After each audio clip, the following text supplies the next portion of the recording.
Rights of the People by A.T. Jones, Part 2, Chapter 1. The Rights of the People. On the reverse side of the Great Seal of the United States, there is a Latin inscription, Novus Ordo Seclorum, meaning a new order of things. This new order of things was designed and accomplished in the American Revolution, which was the expression of two distinct ideas. First, that government is of the people, and second, that government is of right entirely separate from religion. These two ideas are but the result of the one grand fundamental principle, the chief cornerstone of American institutions, which is the rights of the people. This is briefly comprehended and nobly expressed in the following words of the Declaration of Independence, quote, "We hold these truths to be self-evident, that all men are created equal, that they are endowed by their Creator with certain unalienable rights, that among these are life, liberty, and the pursuit of happiness, that to secure these rights, governments are instituted among men, deriving their just powers from the consent of the governed, that when any form of government becomes destructive of these ends, it is the right of the people to alter or to abolish it, and to institute a new government, laying its foundation on such principles and organizing its powers in such form as to them shall seem most likely to affect their safety and happiness." Close quote. Thus, in two sentences, was annihilated the despotic doctrine which had become venerable, if not absolutely hallowed, by the precedents of 1,000 years, the doctrine of the divine right of rulers. And in place of the old falsehood and despotic theory of the sovereignty of the government and the subjection of the people, there was declared to all nations and for all time the self-evident truth and divine principle of the subjection of the government and the sovereignty of the people, in declaring the equal and unalienable right of all men to life, liberty, and the pursuit of happiness, and that governments derive their just powers from the consent of the governed, there is not only declared the sovereignty of the people, but also the entire capability of the people. The Declaration in itself presupposes that men are men indeed, and that as such they are fully capable of deciding for themselves as to what is best for their happiness and how they should pursue it, without the governments being set up as a parent or guardian to deal with them as with children. In declaring that governments are instituted by the governed for certain ends, and that when any government becomes destructive of these ends, it is the right of the people to alter or to abolish it, and to institute a new government in such form as to them shall seem most likely to affect their safety and happiness. It is likewise declared that, instead of the people's needing to be cared for by the government must be cared for by the people.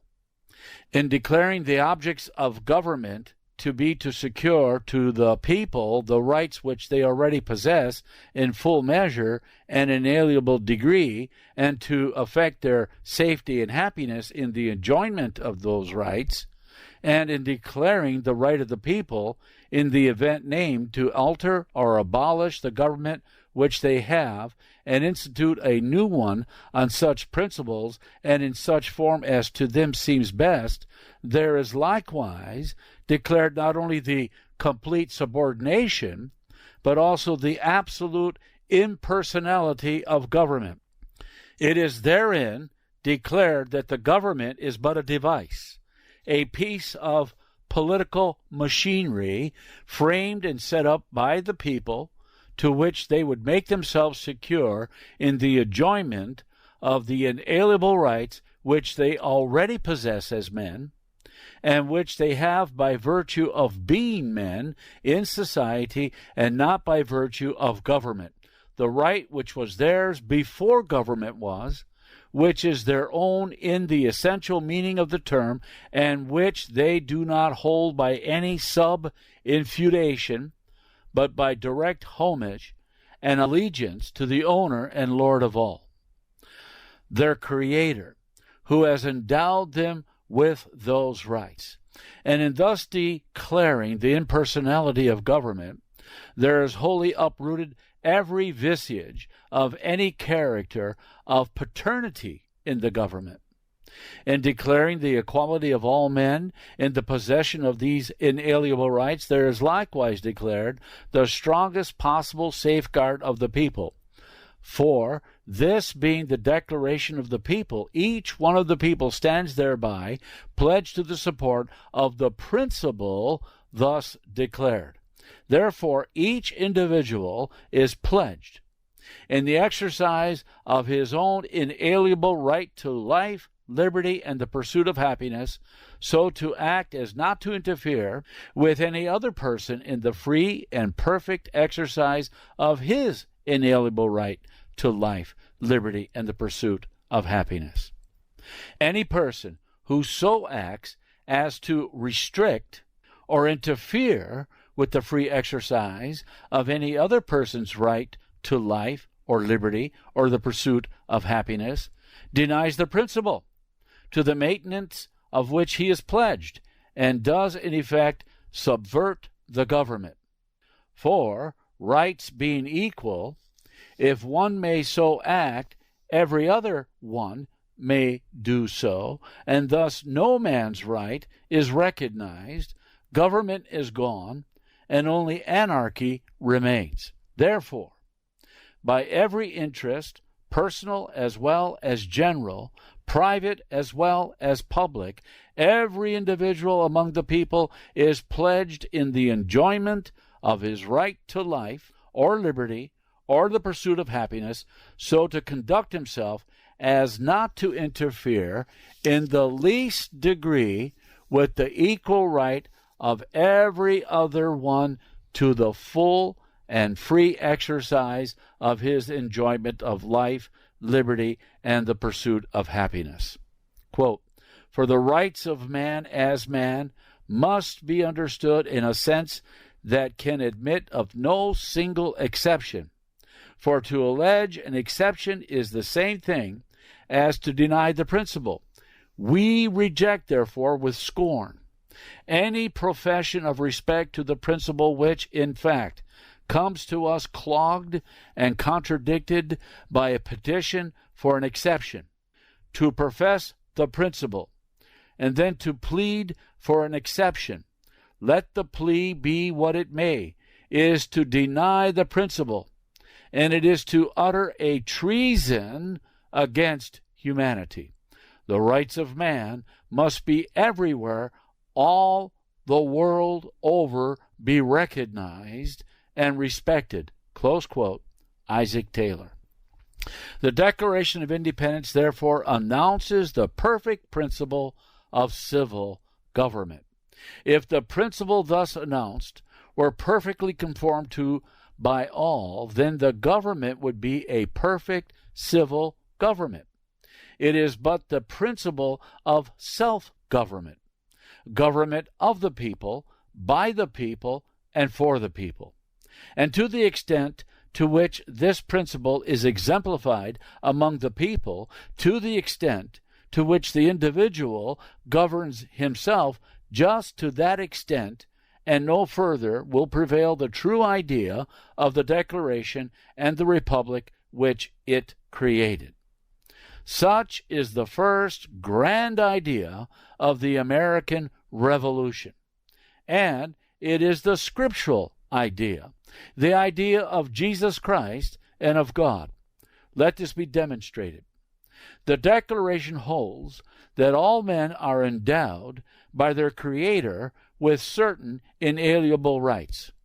Now the Creator of all men is the God and Father of our Lord Jesus Christ, and is He the God of the Jews only? Is He not also Of the Gentiles? Yes, of the Gentiles also. And as he hath made of one blood all nations of men for to dwell on all the face of the earth, Acts 17:26, there is no respect of persons with God, Romans 2, verse 11. Nor is this the doctrine of the latter Scripture only, it is the doctrine of all the book. The most ancient writings in the book have these words, quote, "If I did despise the cause of my manservant, or of my maidservant, when they contended with me, what then shall I do when God riseth up, and when he visiteth? What shall I answer him? Did not he that made me in the womb make him?" Close quote, Job 31, verses 13 through 15. And, quote, "The Lord your God is God of gods, and Lord of lords, a great God, a mighty and a terrible, which regardeth not persons, nor taketh reward. He doth execute the judgment of the fatherless and widow, and loveth the stranger, in giving him food and raiment. Love ye therefore the stranger," close quote, Deuteronomy 10, verses 17 through 19. Quote, "The stranger that dwelleth with you shall be unto you as one born among you, and thou shalt love him as thyself." Leviticus 19, verse 34. All men are indeed created equal, and are endowed by their Creator with certain unalienable rights. And this is the American doctrine, the doctrine of the Declaration of Independence. It is the discussions which brought forth the Declaration and developed the Revolution. The doctrine found expression in the following forceful and eloquent words, quote, "Government is founded not on force, as was the theory of Hobbes, nor on compact, as was the theory of Locke and of the Revolution of 1688, nor on property, as was asserted by Harrington. It springs from the necessities of our nature, and has an everlasting foundation in the unchangeable will of God. Man came into the world and into society at the same instant. There must exist in every earthly society a supreme sovereign, from whose final decision there can be no appeal but directly to heaven. This supreme power is originally and ultimately in the people, and the people never did, in fact, freely nor can rightfully make unlimited renunciation of this divine right. Kingcraft and priestcraft are a trick to gull the vulgar. The happiness of mankind demands that this grand and ancient alliance should be forever off. The happiness of mankind demands that this grand and ancient alliance should be broken off forever. The omniscient and omnipotent monarch of the universe has, by the grand charter given to the human race, placed the end of government in the good of the whole. The form of government is left to the individuals of each society. Its whole superstructure and administration should be conformed to the law of universal reason. There can be no prescription old enough to supersede the law of nature and the grant of God Almighty, who has given all men a right to be free. If every prince since Nimrod had been a tyrant, it would not prove a right to tyrannize. The administrators of legislative and executive authority, when they verge toward tyranny, are to be resisted. If they prove incorrigible, are to be deposed. The first principle and great end of government being to provide for the best good of all the people, this can be done only by a supreme legislative and executive, ultimately in the people, our whole community, where God has placed it. but the difficulties attending a universal Congress gave rise to a right of representation. Such a transfer of the power of the whole to a few was necessary, but to bring the power of all into the hands of one or some few and to make them hereditary is the interested work of the weak and the wicked. Nothing but life and liberty are actually hereditable.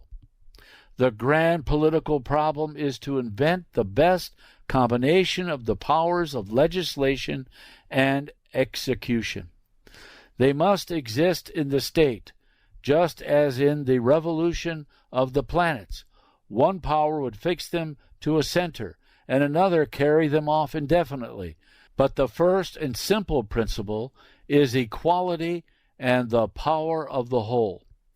The British colonists do not hold their liberties or their lands by so slippery a tenure as the will of the prince. Colonists are men, the common children of the same Creator with their brethren of Great Britain. The colonists are men. The colonists are therefore freeborn, for by the law of nature all men are freeborn, white or black. No good reason can be given for enslaving those of any color. Is it right to enslave a man because his color is black, or his hair short and curled like wool instead of Christian hair? Can any logical inference in favor of slavery be drawn from a flat nose or a long or short face? The riches of the West Indies or the luxury of the metropolis should not have a weight to break the balance of truth and justice. Liberty is the gift of God and cannot be annihilated. Nor do the political and civil rights of the British colonies rest on a charter from the Crown. Old Magna Charta was not the beginning of all things, nor did it rise on the borders of chaos out of the unformed mass. A time may come when Parliament shall declare every American charter void, but the natural, inherent, and inseparable rights of the colonists as men and as citizens can never be abolished. The world is at the eve of the highest scene of earthly power and grandeur that has ever yet been displayed to the view of mankind. Who will win the prize is with God. But human nature must and will be rescued from the general slavery that has so long triumphed over the species. Close quote, James Otis. Thus spoke an American. For his country and for the race, bringing to the conscious intelligence of the people the elemental principles of free government and human rights. Outside of the theocracy of Israel, there never has been a ruler or an executive on earth whose authority was not primarily or ultimately, expressly or permissively derived from the people. The conclusion of the whole matter, the end of all that can be said, is that where the Declaration of Independence says that governments derive their just powers from the consent of the governed, it asserts the eternal truth of God. In a previous chapter, we have shown that the Constitution of the United States is the only form of government that has ever been on earth which is in harmony with the principle announced by Christ, demanding of men only that which is Caesar's, and refusing to enter in any way into the field of man's relationship to God. This Constitution originated in the principles of the Declaration of Independence, and here we have found that the Declaration of Independence on this point simply asserts the truth of God. The American people do not half appreciate the value of the Constitution under which they live. They do not honor in any fair degree the noblemen who pledged their lives, their fortunes, and their sacred honor, that these principles might be the heritage of posterity. All honor to these noble men. All integrity to the principles of the Declaration of Independence. All allegiance to the Constitution as it was made, which gives to Caesar all his due, and leaves men free to render to God all that he, in his holy word, requires of them. So much for the principle. The end of Chapter 1. Rights of the People by A.T. Jones, Part 2, Chapter 2. How the United States became a nation. When the fathers of '76 had declared that, quote, these colonies are and of right ought to be free and independent states, close quote, Britain did not agree with the proposition, and consequently it had to be proved. In the war from 1776 to 1783, the proposition was so fully demonstrated that Britain and all other nations admitted its entire truthfulness. No sooner was this question settled, however, than dangers unrealized until now threatened the very existence not only of the union of the 13 states, but of the separate states themselves. When the question had been settled that these colonies were and of right ought to be free and independent states, then free and independent states was precisely what they were. There were 13 of them, and each one of the 13 was as entirely free and independent of all the others as were the whole 13 free and independent of Great Britain. Each of the 13 states was as free and independent of any or all of the others as though it stood alone on this continent. True, Articles of Confederation had been entered into under which a Congress acted, but the Congress had no real power. It could recommend to the states measures to be carried into effect, but the states could and did do just as they pleased as to paying any attention to the recommendations. If the measure suited them, they would act upon it, but if not, they would not. And if it suited part of them and did not suit the rest, even if it met the approval of all but one, only the ones that chose would comply with the recommendation, and as to the others, or the other one, there was no power on earth that could require them or it to act with the states that chose to comply. Washington described the situation by saying, quote, we are one nation today and 13 tomorrow, close quote. This is the exact truth. Practically, they were 13 independent nations, just as those of Europe are. It was soon found that they could not long exist with such a fast and loose order of things as that. By their enemies' prophecies were frequent of the, quote, downfall of the United States, close quote, and indeed the signs were so abundant and ominous that their friends were compelled to fear that this would certainly result. As soon as peace with Britain had been settled, Washington, Jefferson, Madison, and other prominent ones began to agitate for a federal government, a national power. Washington, quote, had hardly reached home from the war, close quote, before he and a letter to the governor of Virginia, January 18, 1784, stated the situation and the great need of the country in the following forcible words, quote, the prospect before us is fair. I believe all things will come right at last, but the disinclination of the states to yield competent powers to Congress for the federal government will, if there is not a change in the system, be our downfall as a nation. This is as clear to me as ABC. We have arrived at peace and independency to very little purpose if we cannot conquer our own prejudices.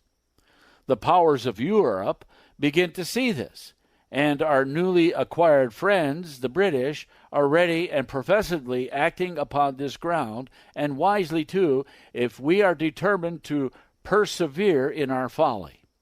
They know that individual opposition to their measures is futile, and boast that we are not sufficiently united as a nation to give a general one. Is not the indignity of this declaration in the very act of peacemaking and conciliation sufficient to stimulate us to vest adequate powers in the sovereign of these United States? An extension of federal powers would make us one of the most wealthy, happy, respectable, and powerful nations that ever inhabited the terrestrial globe. Without them, the federal powers, we shall soon be everything which is the direct reverse. I predict the worst consequences from a half-starved, limping government, always moving upon crutches and tottering at every step. Close quote. History of the Constitution of the United States, Bancroft, Volume 1, page 153. Nearly the end of the same year, December 14, 1784, the French minister wrote as follows, quote, "The American Confederation has a strong tendency to dissolution. It is well that on this point we have neither obligations to fulfill nor any interest to cherish," close quote, page 167. In November 1785, during a discussion in the General Assembly of Virginia over the question of an extension of power to a federal government, Washington was asked for suggestions, to which, November 30, he replied, quote, "The proposition is self-evident. We are either a united people or we are not so. If the former, let us in all matters of national concern act as a nation which has a national character to support. If the states individually attempt to regulate commerce, an abortion or a many-headed monster will be the issue. If we consider ourselves or wish to be considered by others a united people, why not adopt the measures which are characteristic of it and support the honor and dignity of one? If we are afraid to trust one another under qualified powers, there is an end of the Union." Close quote. The History of the Constitution of the United States, page 251. At the suggestion of the legislature of Maryland to the General Assembly of Virginia, in December 1785, a resolution was passed by that body, January 21st, 1786, quote, proposing that commissioners from all the states should be invited to meet and regulate the restrictions on commerce for the whole, close quote. Madison was the first named of the commissioners of Virginia. Annapolis, Maryland, was named as the place and, quote, the first Monday in September 1786, the time of the meeting. In accepting the invitation, New Jersey empowered her commissioners to consider how far a uniform system in their commercial regulations and other important matters might be necessary to the common interest and permanent harmony of the several states. And these other important matters turned out to be definite instructions to be content with nothing less than a new federal government. History of the Constitution of the United States, pages 257 and 268. In February 1786, the Congress of the Confederation, after having discussed for 2 days the many and increasing difficulties which it was compelled to meet, referred the subject to a committee. After deliberating 5 days, the committee, February 15, made their report.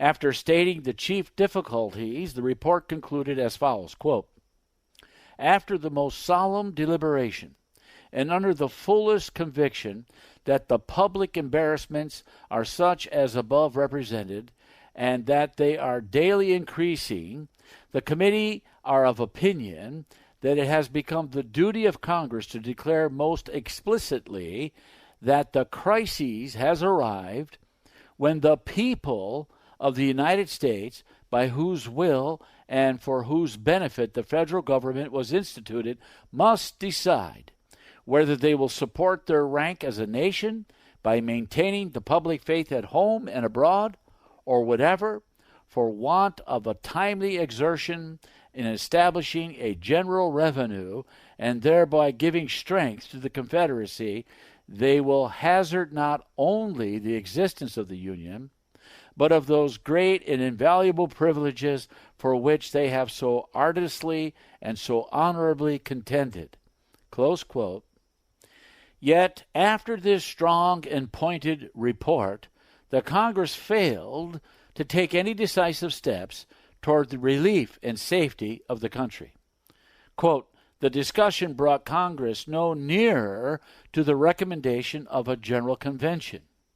Its self-love refused to surrender its functions, least of all on the ground of its own incapacity to discharge them. Close quote. History of the Constitution of the United States, page 259. The effect of this report, however, was such that, quote, far and wide a general convention was become the subject of thought, and, quote, a plan for it was forming, though it was as yet immature, close quote. Commissioners were not present at the Annapolis Convention from all the states, but such as were present unanimously adopted a report to Congress asking that body to use its endeavors to secure a meeting of commissioners from all the states, quote, to meet at Philadelphia on the second Monday of May, 1787, to consider the situation of the United States, page 268. This recommendation was not adopted by Congress, so that in itself that was the end of this particular effort. Meanwhile, the difficulties and dangers of the country had multiplied, and the impotency of Congress, as it then existed to deal with them, was becoming more and more apparent. In this crisis, Madison, who had been all along a tireless worker for the new federal government, for a national power which should be really such, stepped boldly forward and appealed to the people of America to take the necessary steps without the lead of Congress. He carried in the General Assembly of Virginia, November 1786, the unanimous endorsement of the recommendation of Annapolis Convention with the following preamble written by himself. Quote, the commissioners who assembled at Annapolis on the 14th day of September last for the purpose of devising and reporting the means of enabling Congress to provide effectually for the commercial interests of the United States have represented the necessity of extending the revision of the federal system to all its defects, and having recommended that deputies for that purpose be appointed by the several legislators to meet in convention in the city of Philadelphia on the second day of May next, a provision preferable to a discussion of the subject in Congress where it might be too much interrupted by ordinary business, and where it would, besides, be deprived of the counsels of individuals who are restrained from a seat in that assembly. The General Assembly of this Commonwealth, Virginia, taking into view the situation of the Confederacy, as well as reflecting on the alarming representations made from time to time by the United States in Congress, particularly in their act of the 15th day of February last, can no longer doubt that a crisis is arrived at which the people of America are to decide the solemn question whether they will, by wise and magnanimous efforts, reap the fruits of independence and of union, or whether by giving way to unmanly jealousies and prejudices, or to partial and transitory interests, they will renounce the blessings prepared for them by the revolution.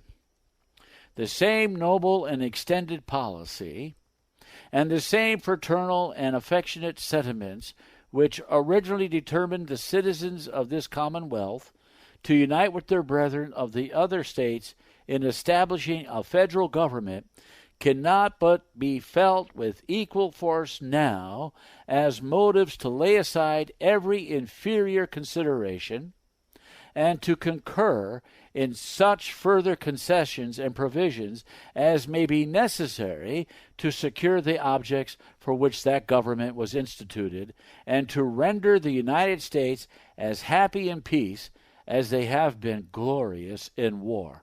Close quote, pages 271 and 272.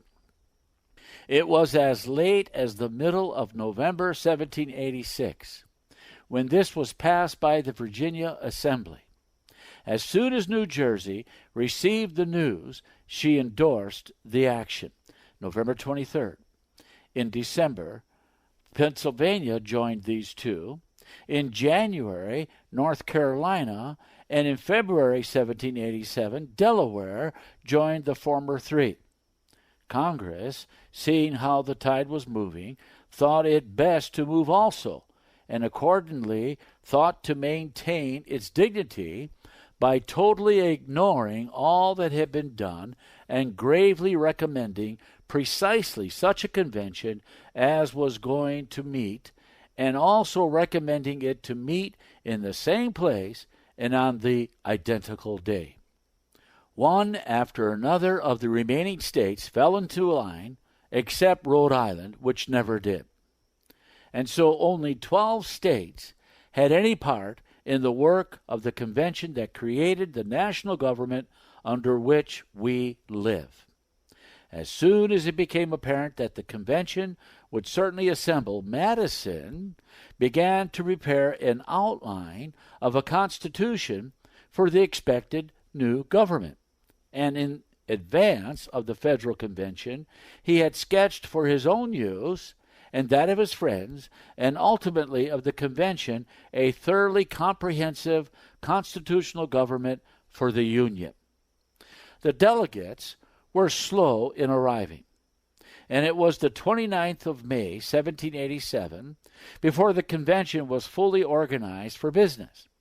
The regular business of the convention was begun by Randolph, the governor of Virginia, in these words, quote, "To prevent the fulfillment of the prophecies of the downfall of the United States, it is our duty to inquire into the defects of the Confederation and the requisite properties of the government now to be framed, the danger of the situation, and the remedy." Volume 2 of the History of the Constitution of the United States, page 10. After a few further remarks, he proposed for a working basis for a constitution, the outline that had been drawn by Madison, and to which, with some amendments and alterations, the whole Virginia delegation had agreed. The convention went steadily on with its work, and on September 17, 1787, with the unanimous consent of the representatives of the 11 states present, there was completed and signed the Constitution of the United States as it stands, from the preamble down to amendments. Not all who signed it, however, were satisfied with it. Nevertheless, those who were not entirely favorable to it signed it because it was the only course in which there lay any hope. Though dissatisfied with it, they accepted it in order to escape a much worse fate than anything under it could possibly be. Charles Pinckney of South Carolina said, quote, "I, too, object to the power of a majority of Congress over commerce, but apprehending the danger of a general confusion and an ultimate decision by the sword, I shall give the plan my support." Close quote, page 218. Governor Morris of Pennsylvania remarked, quote, I too had objections, but considering the present plan the best that can be obtained, I shall take it with all its faults. The moment it goes forth, the great question will be, shall there be a national government or a general anarchy? Close quote, page 220. Alexander Hamilton signed with the following explanation, quote, no man's ideas are more remote from the plan than my own are known to be. But is it possible to deliberate between anarchy and convulsion on the one side and the chance of good to be expected from the plan on the other side? Close quote. And after the proposed Constitution had been sent forth to the people for their consideration, Washington sought further to disarm opposition by a letter in which he used the following words, quote, my decided opinion is that there is no alternative between the adoption of the proceedings of the convention and anarchy. The Constitution or disunion is before us to choose from. Close quote, pages 279 and 280. So well was this situation understood outside of the country, as well as by these leading men in the country, that Great Britain was really considering whether she should not administer upon the estate in the event of the convention failing to come to any agreement upon a plan of government. Quote, the Ministry of England harbored the thought of a constitutional monarchy with a son of George III as king, and they were not without alarm lest gratitude to France should place on an American throne a prince from the House of Bourbon. Close quote, Volume 1, page 277. Thus, and for these reasons, was the government of the United States created, and thus the United States became a nation. The end of chapter 2.